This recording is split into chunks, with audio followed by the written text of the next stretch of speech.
पुराणों में विभिन्न युगों के बारे में विस्तृत वर्णन मिलता है। त्रेता युग, द्वापर युग और कलयुग के बारे में विशेष रूप से उल्लेख किया गया है।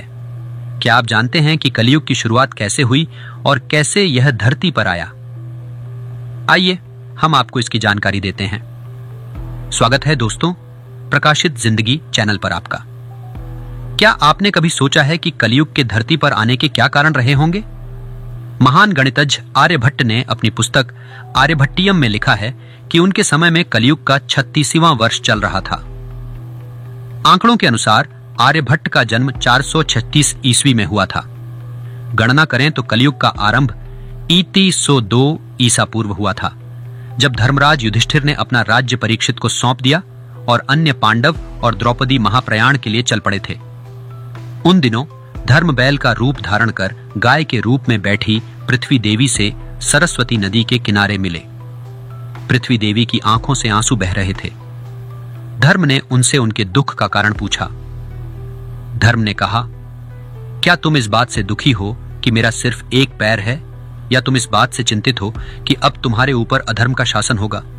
पृथ्वी देवी ने जवाब दिया, हे धर्म, तुम तो सब कुछ जानते हो।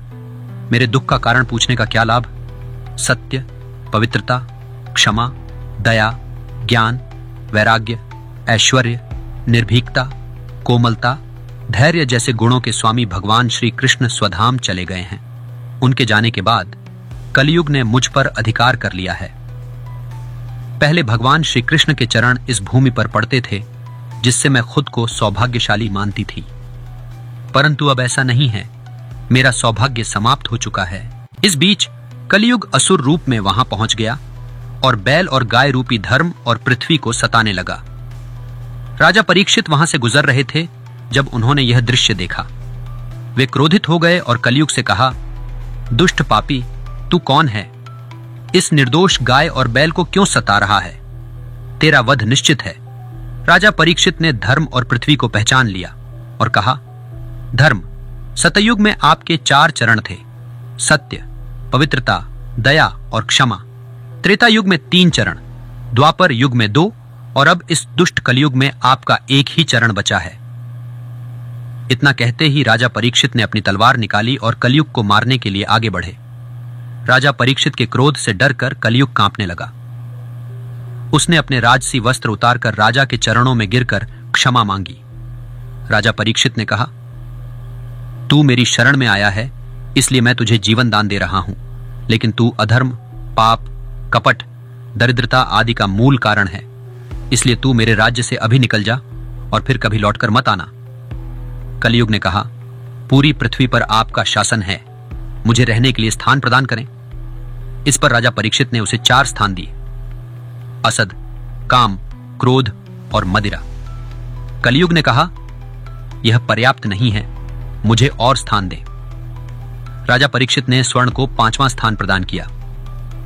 मार्कंडेय पुराण में कहा गया है कि कलयुग के दौरान शासक अपनी जनता पर मनमाने ढंग से शासन करेंगे। वे अपने राज्य में अध्यात्म की जगह भौतिकता का प्रसार करेंगे। लोग सस्ते खाद्य पदार्थ और सुविधाओं की तलाश में अपने घर छोड़ देंगे। धर्म को नजरअंदाज किया जाएगा और लालच सत्ता का मूल कारण होगा। लोग बिना किसी पछतावे के अपराध करेंगे, संभोग ही उनकी सबसे बड़ी जरूरत बन जाएगी। लोग आसानी से कसम खाएंगे और उसे तोड़ भी देंगे। मदिरा और अन्य नशीले पदार्थों का सेवन बढ़ेगा। गुरुओं का सम्मान नहीं होगा, ब्राह्मण ज्ञानी नहीं रहेंगे और लोग अपने व्यवसाय में ईमानदार नहीं रहेंगे। दोस्तों, क्या ये बातें आज के समय की सच्चाई नहीं है? आपकी क्या राय है? हमें कमेंट बॉक्स में बताएं। हमारे चैनल प्रकाशित जिंदगी को सब्सक्राइब करें और बेल आइकन को दबाना न भूलें, ताकि आपको हमारी नई वीडियो की जानकारी मिलती रहे।